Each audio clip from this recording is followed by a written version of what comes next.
കേന്ദ്ര സർക്കാരിന്റെ വികസന പദ്ധതികൾ ജനങ്ങളിലേക്ക് എത്തിക്കുന്നതിന്റെ ഭാഗമായുള്ള വികസിത് ഭാരത് സങ്കൽപ് യാത്രയുടെ കണ്ണൂർ ജില്ലയിലെ പര്യടനം തുടരുന്നു.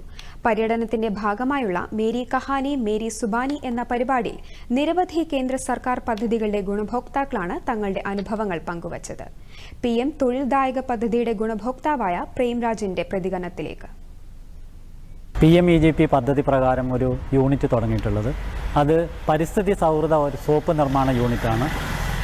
പരിസ്ഥിതിയും അതുപോലെ ദോഷം ചെയ്യാത്ത രീതിയിൽ നാം ഉണ്ടാക്കുന്ന സോപ്പാണ്. ശുദ്ധമായ വെളിച്ചെണ്ണയിൽ നിർമ്മിക്കുന്ന സോപ്പാണ്. ഈ പദ്ധതി ഞാൻ ഉപയോഗപ്പെടുത്തിയത് PMEGP പദ്ധതി പ്രകാരമാണ്. PMEGP പദ്ധതിയിൽ നിന്ന് ഞാൻ 50 ലക്ഷം രൂപ ലോൺ എടുത്ത്, ആ ലോൺ എനിക്ക് ഒരുക്കി തന്നത് ബാങ്ക് ഓഫ് ബറോഡ പയ്യന്നൂർ ബ്രാഞ്ചാണ്. തീർച്ചയായിട്ടും ഈ PMGP പോലുള്ള പദ്ധതികൾ മറ്റ് പലരും അറിയുന്നില്ലെന്ന് എനിക്ക് തോന്നുന്നു. കാരണം ഞാൻ വളരെ ആദ്യ ഘട്ടങ്ങളിൽ ഞാൻ വളരെയധികം കഷ്ടപ്പെട്ടിരുന്നു. ഏകദേശം 1 വർഷത്തോളം മറ്റൊരു ബാങ്കിലേക്ക് സമീപിക്കുകയും ആ ബാങ്ക് ലോൺ തരാതെ നീണ്ടു പോവുകയും ചെയ്യുന്ന ഒരു സന്ദർഭത്തിലാണ് ഞാൻ ബാങ്ക് ഓഫ് ബറോഡയെ സമീപിച്ചതും എനിക്ക് ലോൺ വളരെ വിഷമമില്ലാത്ത രീതിയിൽ തന്നെ ആ ലോൺ എനിക്ക് പാസ്സാവുകയൊക്കെ ചെയ്തത്. തീർച്ചയായിട്ടും ഉദയം സൂര്യകാന്തി പ്രൊഡക്ഷൻ എന്നുള്ള ഒരു ബാനറിലാണ് ഞാൻ സോപ്പ് നിർമ്മാണ യൂണിറ്റ് ആരംഭിച്ചിട്ടുള്ളത്.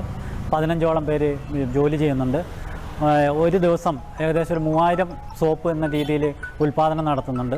തീർച്ചയായിട്ടും ഈ PMEGP പദ്ധതി പ്രകാരം എനിക്ക് നടത്താൻ കഴിഞ്ഞതിലും ഈ പദ്ധതി വിജയകരമായിട്ട് തീർക്കാൻ കഴിഞ്ഞതിലൊക്കെ എനിക്ക് സന്തോഷമുണ്ട്.